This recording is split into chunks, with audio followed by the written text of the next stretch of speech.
I made Kha Gai soup.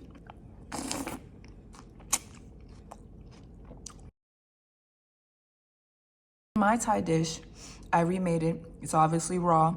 I have my marinated mushroom, tomato. I actually used zucchini pasta, onions, cilantro, arugula, and my coconut sauce.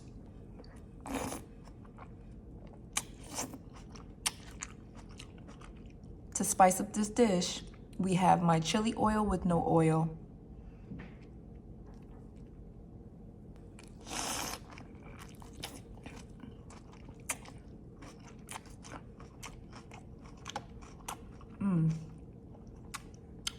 That definitely gave it the spice that it definitely needed.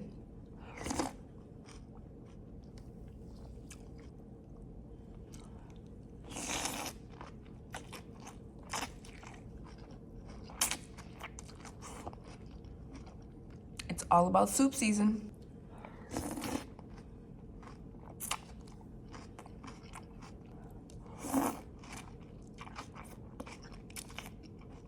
What's your favorite soup? Put it in a comment.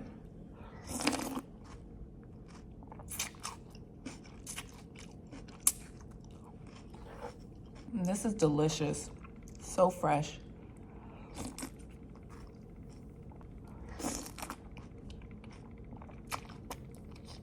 Last bite. Thanks again for watching. Until next time.